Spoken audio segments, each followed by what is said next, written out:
All right, guys, we got to talk about Gaza. The stuff that I'm seeing on a daily basis, it continues to blow my mind that this is happening right in front of our eyes in the year 2025, and that effectively nothing is being done about it to stop it. So think about how deep the atrocities go when we're at the point that even Western outlets like NBC News, they say this: around 14,000 babies could die in the next 48 hours if many more aid trucks do not reach Gaza, the UN's humanitarian chief says. 14,000 babies could die in the next 48 hours.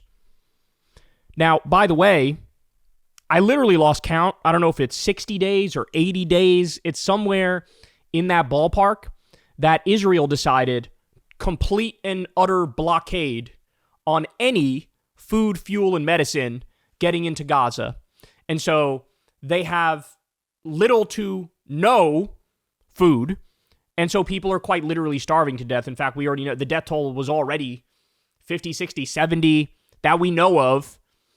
Babies, toddlers that ended up dying from malnutrition. Now they're saying 14,000 babies in the next 48 hours. So you remember the backstory here about lifting the blockade. You remember this. You had Steve Witkoff, Trump's foreign policy guy. He went and met with Hamas, and they made a deal where, hey, you guys release Eden Alexander, an American-Israeli citizen who was in the IDF. You guys release him. In response, Steve Witkoff said, I give you my word. We will lift the blockade and you'll get food. Guess what? Hamas held up their end of the bargain. The U.S. did not. They lied directly to their faces, and they continued starving Gaza. Then we got word, this is days later, already beyond the time where they were supposed to lift the blockade. Then we hear from Israel, and they say this openly. In fact, we're going to talk about it in a second. You know, this doesn't look great in the eyes of the international community if they look at what we're doing. So, for the sake of optics, we'll allow in like 9 trucks. 9 trucks. There's like 1.8 or 1.9 million people in Gaza. 9 trucks? What are you talking about? And by the way, a lot of the trucks were filled with body bags that looked to the naked eye like it was flour. So Israel could say, oh yeah, we're sending in flour.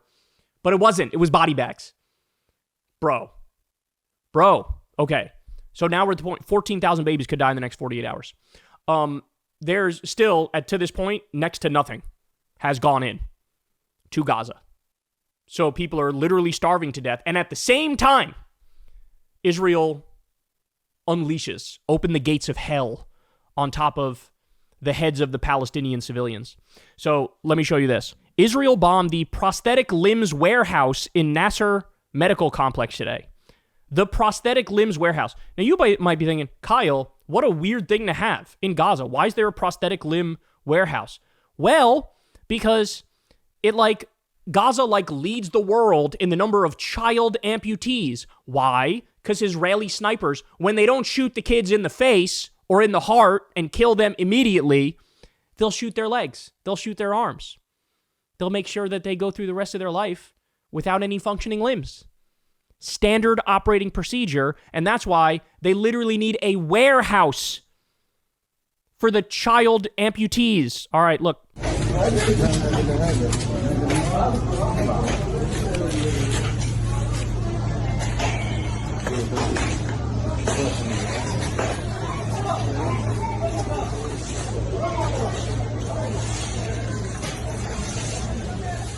We're just getting started, y'all.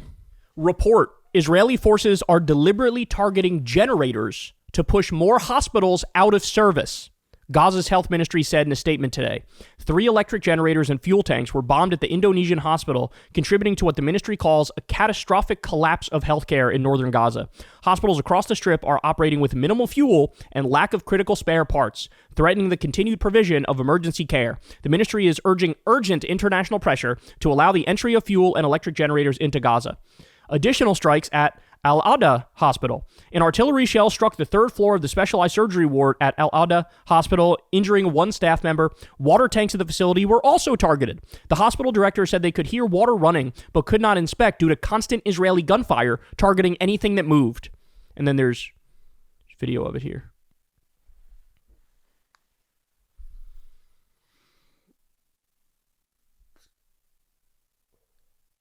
So there was one hospital, I believe it was the biggest hospital, that they just had to empty. They had to evacuate it because of the constant gunfire. So understand, I mean, look, they've already bombed over 30 hospitals. What they're doing here, quite literally, I think it's fair to call it a final solution. They've bombed over 30 hospitals. They've bombed every single school in Gaza. They've bombed refugee tents, like tent cities. They've bombed, UN buildings. They've bombed aid workers, World Central Kitchen workers. There is nothing that's off limits for this psychopathic government. So I told you they're saying these things out loud, right? Smotrich said, Gaza aid is just enough to avoid war crimes charges while we annihilate the Strip. Israeli Finance Minister Bezalel Smotrich gave a speech Monday defending Israel's strategy of mass devastation in Gaza, saying humanitarian aid is only being allowed in so the world does not stop us and accuse us of war crimes. Little too late for that, fella. He's just openly saying, like, can we give ourselves a little bit of plausible deniability? Oh, wait, you guys can translate what I'm saying from Hebrew and understand what I'm actually saying? Oh, oops. The goal, he insisted, is to conquer, clear, and stay until Gaza is dismantled beyond recognition. On aid, Smotrich said the only care minimum will be allowed. Only the care minimum will be allowed. A few bakeries distributing pitas, a daily portion of cooked food. Citizens in Gaza will get a pita and a plate of food, and that's it. That's exactly what we see in the videos. People standing in line, waiting for a plate of soup. The purpose, he admitted, is not relief, but optics. Quote, it allows the world to continue providing us with international protection. By the way, they haven't even done this. We are annihilating everything that remains in the Strip, he declared, simply because it is one big city of terror. He described the new military strategy as one of permanent occupation. No more raids with ins and outs. We are conquering, clearing, and staying until Hamas is destroyed. He welcomed the shift toward targeting Gaza's civil infrastructure. Quote, the IDF is finally conducting a campaign against the civilian rule of Hamas, eliminating ministers, officials, money changers, and figures in the economic and governmental apparatus. They are admitting we're going after civil society. We are not going after the militants. Boasting of the scale of destruction, Smotrich said, we are dismantling Gaza, leaving it in ruins with unprecedented destruction, and the world still hasn't stopped us. Bragging! The world still hasn't stopped us. By the way, we're going to talk more about this in a second, but the fact of the matter is, it's the U.S. that has provided endless protection, endless money, endless weapons, effectively a wink and a nod and a green light behind the scenes. You can keep going, but the rest of the world has quite different feelings about this. Again, wait for it. We'll talk about that in a second. Boasting of the scale of destruction, Smotrich said, we are dismantling Gaza, leaving it in ruins with unprecedented destruction, and the world still hasn't stopped us. He added that personally, he would prefer a total blockade until the last of the hostages returns. We should also not let water into the Gaza Strip. With every word out of his mouth, he admits to a brand new war crime. Because when you say we're going to target the generators, we're going to target the water, we're going to not allow in almost any food at all, the absolute bare minimum, which, again, they're not even doing. You're saying the civilians are the ones we're targeting. Smotrich endorsed ethnic cleansing as official policy. Quote, the population will reach the south of the Strip and from there, God willing, to third countries as part of President Trump's plan. Our genocidal freak in chief, our ethnic cleanser in chief. Jesus Christ, I'm still not done, y'all. This is a former Israeli minister. He went on Channel 14 and said, quote, every child, every baby in Gaza is an enemy. The enemy is not Hamas. We need to conquer Gaza and colonize it and leave a single Gazan child there, and not leave a single Gazan child there. There is no other victory. Somebody said a long time ago on Twitter that it's like an iron law of nature that if you click translate on a Hebrew tweet, it sounds like a lost page of Mein Kampf. And I'll be damned if that's not exactly what my experience is. They just say this shit. Internally, when talking to each other, when speaking Hebrew, they say that shit. Sometimes they put on a different face for the Western audience and, it's all about the hostages, bro. That's all we care about, bro. We're only targeting Hamas, bro. But internally, they're like, let's kill them all. Let's just steal the land. Why wouldn't we? Let's do it. Even the babies are future terrorists. Let's kill the babies. I told you the rest of the world is having a moment right now. Look at this from Prem Thakur from Zeteo News. Look at what he says. After shooting at diplomats from nearly 24 countries, the Israeli military says it, quote, regrets the inconvenience caused. The diplomats are from China, Brazil, India, Russia, Japan, Canada, Mexico, France, Turkey, Spain, Portugal, Jordan, the UK, Egypt, and more. This was not even in Gaza. This was in Jenin in the West Bank. Now, they're doing, a slow-moving takeover there as well, right? Gaza, it's total annihilation. It's bomb everything in sight. It literally looks like something out of a horror movie when you look at real pictures and videos from Gaza with every fucking building destroyed. Jenin in the West Bank, this is like Israel's taking it over, but they're going slower. It's more methodical, right? This was in the West Bank. And you had people from 24 countries, diplomats from 24 countries shot at by the IDF. In fact, we have multiple videos of it. I'll show you one of them right here. Ready? Watch this. قمنا بزيارة طول كرم وجنين الآن وأنا سبق لي أن زرت جنين. الأوضاع صعبة جدا. ما رأينا.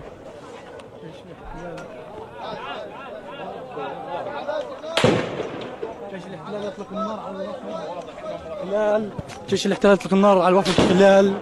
تواجدنا يطلق النار بشكل مباشر. هي جيش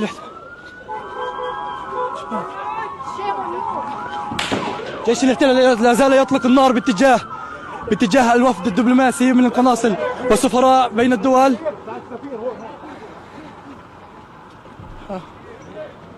People respond to incentives and disincentives. To this point, Israel has committed thousands of war crimes and atrocities, and they continue to get U.S. money. They continue to get U.S. weapons.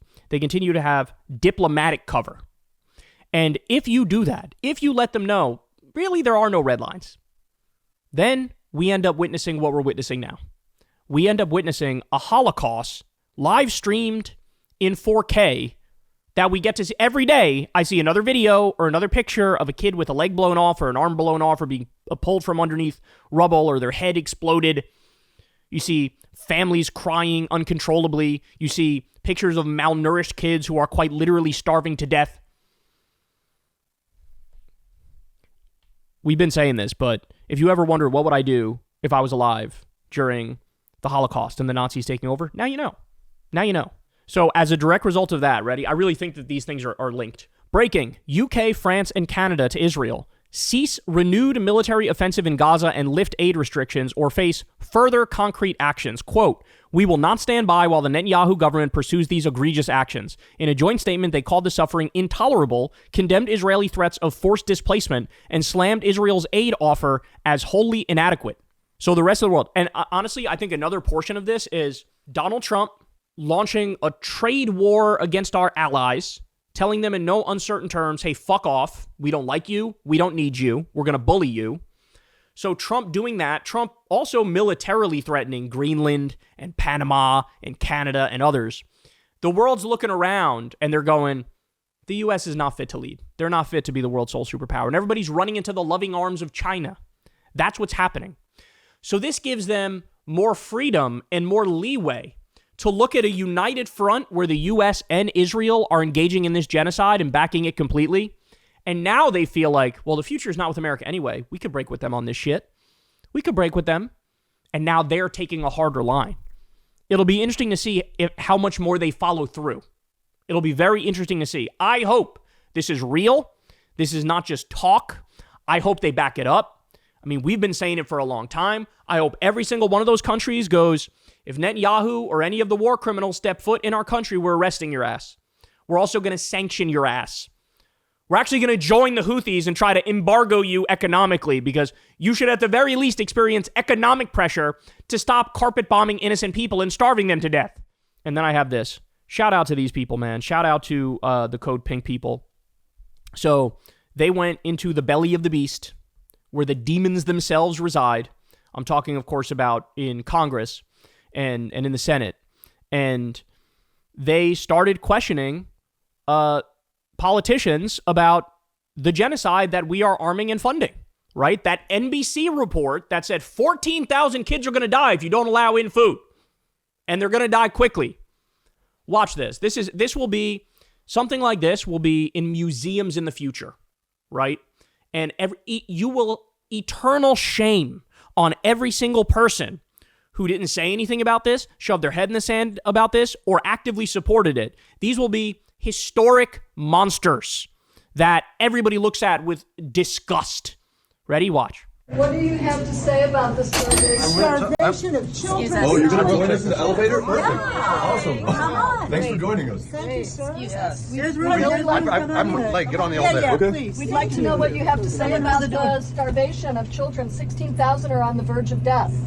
What can we do? Does that bother you at all? Can you just stop the starvation? Like, those are children that aren't eating, or like, does any part of you care about that at all? It's not a political issue. It's a You don't human care? issue. Like, the money could I'm not go. sure what you're talking about. The starvation in Gaza. You're not sure? No humanitarian aid for 80 days. No humanitarian aid. Okay, how about this? You don't know what I'm talking about? There's over 900,000 kids in Gaza, and they haven't received any food in 72 days. Does that change anything for you? 80 days. Does that matter to you at all, or you don't care? Starvation, man-made famine by Israel. Have you seen the starvation that's happening there? 14,000. You can see the amount of money that they take from the Israel lobby right here. $371,858 for Mike Lee. The UN just reported on the brink of starvation. Hey, you can run, but the genocide is still happening, and there's 14,000 babies in risk of starvation and dying, and you don't care? Okay, you can hide behind a little staff. You can't run away from genocide. Do you like dogs? Do you like children? Do you like children in Gaza? The UN just said 14,000 children are at risk of dying in the next 48 hours. Senator, is there something you could do to help save their lives? Senator, is there something you could do to help save the lives of 14,000 children? Senator, we're going on 2 years of a genocide. Senator Paul. Speak up against genocide. What do you say about the 14,000 children who are on the verge of death? The verge of death from starvation. Are you concerned about? Look, at this point, it is both the corruption, all the Israel lobby money that floods this demonic hellhole. But at this point, I think it's fair to say, it's ideological too. Like, these people are just fucking monstrous, and they don't give a shit about innocent Palestinians. And that can stem from Islamophobia, xenophobia, bigotry, racism. They clearly don't think these children's lives count. They don't think they matter. And so I'm comfortable saying at this point, there was a time where I'd probably say it's all about the Israel lobby, it's all about the money. But if you can witness the things we've all witnessed in this live stream genocide, and you still have nothing to say and you don't break with Israel, then it's also ideological at this point. I'm sorry, it is not just about the money. When put that report out just today. What do you have to say? 224, SR 224. It's Senator Welch's resolution. It's co-sponsored by, I think, about 36 senators now, sir, including Senator Find your Schumer. Jewish values. I'm Jewish too. Find your Jewish values. You're looking for peace. Well, what can you do? We need a sense of urgency. I'm glad you're looking for peace. What are you doing? Congressman, you need to be doing more than hoping for peace right now. It feels like we're in an episode of The Twilight Zone where the people in the country who are the most sane and empathetic and logical and rational and altruistic, the ones who actually care about human rights and justice, that those are the people who are mocked and scoffed at and laughed at. Because all these politicians look at these Code Pink people and Code Pink, a bunch of wackos. Look at these wackos obsessed with their niche political issues. And it's like they are talking about the crime of all crimes, the worst thing that could be done. Period. Full stop. A genocide. Talking about the deaths of children from starvation on purpose. And you think they're the crazy ones? Oh my God. With the power to do something. Senator? Excuse me, could you please say something? You're a public servant, I'm a member of the public, and the public is crying out about this. Senator, could you please just say something? Do you feel concerned about the genocide that's going on? Or is this something that you feel doesn't even affect you? Senator, how could you be so callous and not care? 14,000 children on the brink of starvation. They killed 150 people yesterday. Body parts of children blown up, children burned in their tents. Israel, you know, the UK and France are now talking about sanctions. Don't you think it's time to stop sending weapons? I'm sorry you don't even deem as a public official it's worth even saying anything about the worst genocide that's going on in modern history. I mean, it really is disgusting. And don't hit me with like, well, you know, they're minding their business. They're not expecting to talk to anybody at the moment.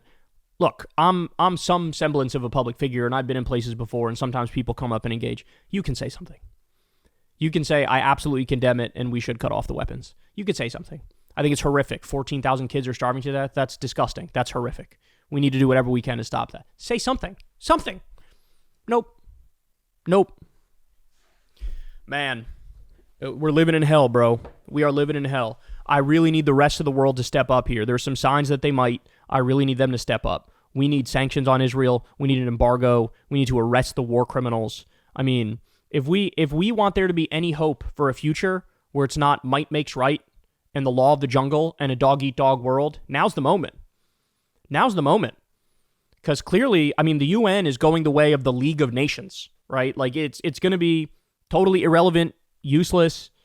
We're going to be done with it. And we're going to be right back to this sort of medieval, dark ages mindset of just total conquest and imperialism and war. And that's not a world I want to live in. That is not a world I want to live in. Not even close. We need to enforce international law. We need to get back to a place of sanity. Because if these poor children in Gaza are not safe, none of us are safe, right? We talked about it. It's called the imperial boomerang. All of the oppressive policies put into place by George W. Bush for alleged terrorists in Abu Ghraib, in Guantanamo Bay. The imperial boomerang happened, and now those same tactics, those same policies are being deployed against Americans, people in this country, with shipping innocent people to a concentration camp in El Salvador. I mean, that's what it is. No due process, no habeas corpus. These are, by the way, we'll do a story on this tomorrow. A lot of these immigrants are legal immigrants. Up to 90% of them have no criminal record whatsoever. The imperial boomerang happened. Look at what's happening in Gaza. As a matter of principle, and for those people, yes, we need to fight, but also for yourself, for our future collectively, in humanity, we need to as well. Because nobody is safe in a world where shit like this goes on right in front of us and nobody does anything to stop it. Hey, y'all, do me a favor and like and subscribe. It helps out big time in the algorithm. Click the bell as well for notifications when videos drop. And watch that video on screen right now. You know you want to.